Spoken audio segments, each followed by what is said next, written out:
Let's go to Mike Meduno, who's live at Lucky Paws Dinner and Silent Auction. Mike, how are things at the event?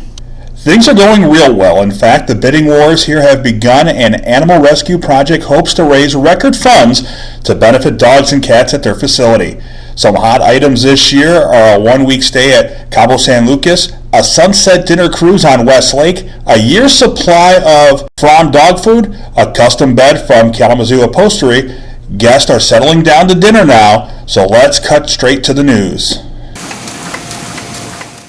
Newaygo County officials seized several dogs after reports of animals without food and proper shelter.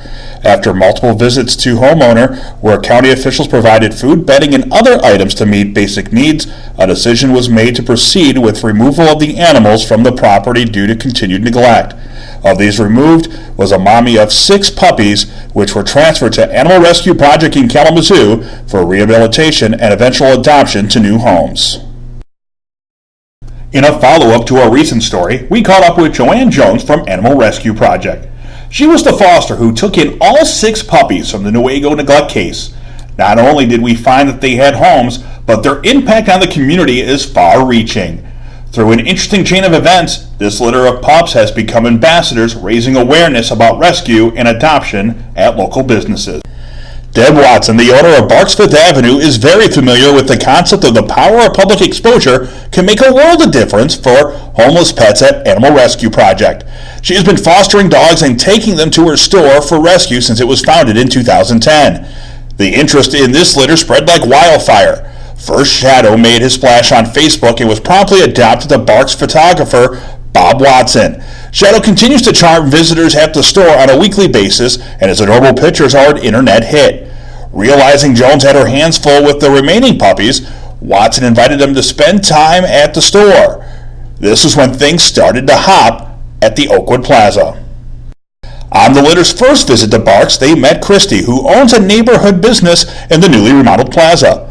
One of the pups was a perfect match, and Maggie was adopted. She now works almost daily at Christie's Fine Furniture with her mom.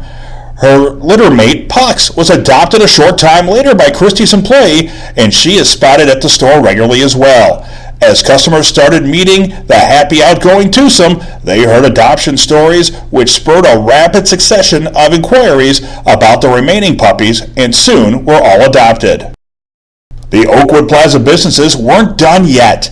Watson, next foster, Bandit, was adopted by the owners of Bookbug. This adorable little pup has captured the hearts of the shoppers who visit this popular bookstore. The children who come in for story time are even asking about Bandit if he doesn't happen to be in. This special guy's quiet demeanor, comfort around children, and patience being held all complement the friendly atmosphere at this store's hotspot for kids. At home with his family, Bandit is learning to cuddle for story time and may soon become a regular fixture at Bookbug.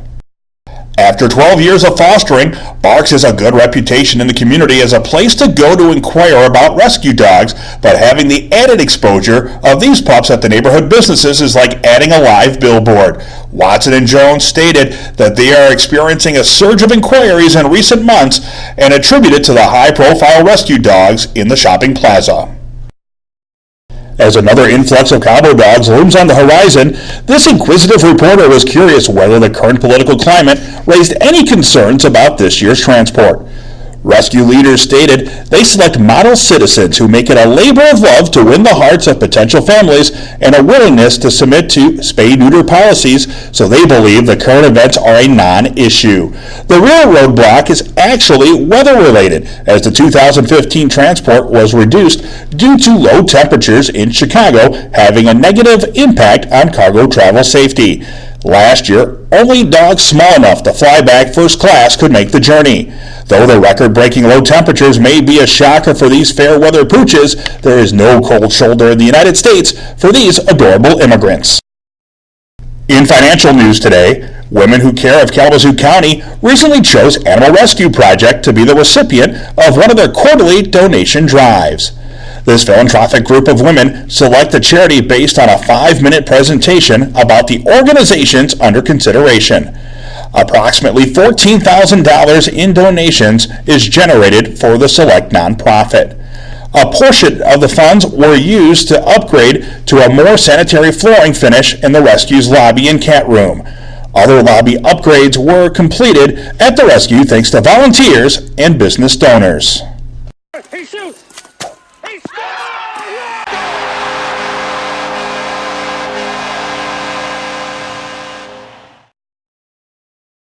At Richland Horse Trials, it isn't just the horses who are in it to win it. Local rescue dogs attend in hopes of finding their forever home. Each year, approximately 30 ARP dogs find placement through this well-attended national event. Homes across the United States and Canada open their arms to these once homeless dogs. There are heartwarming rags to riches stories, as many of these adoptions are to vast ranches, large stables, and homes with plenty of room to roam. Just as Pippi, who got to fly home on his very own private family jet. How wonderful life is.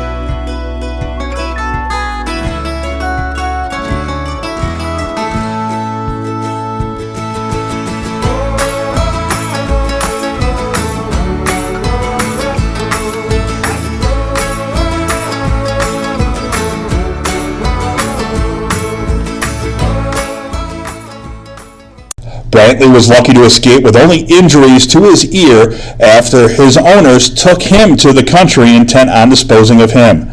Animal control officers were called by a concerned citizen when he was found injured and scared. This lucky dog was later transferred to Animal Rescue Project to recuperate and to begin the search for his forever home. Recently, Brantley started a new life in a loving home with one of ARP's volunteers, and we couldn't be more thrilled for him. Brantley is just one of many dogs and cats helped by ARP last year. Many have injuries and illnesses that require medical attention. Saving these animals does not come without cost. As a nonprofit shelter, the rescue relies on donations and fundraisers, so please give generously.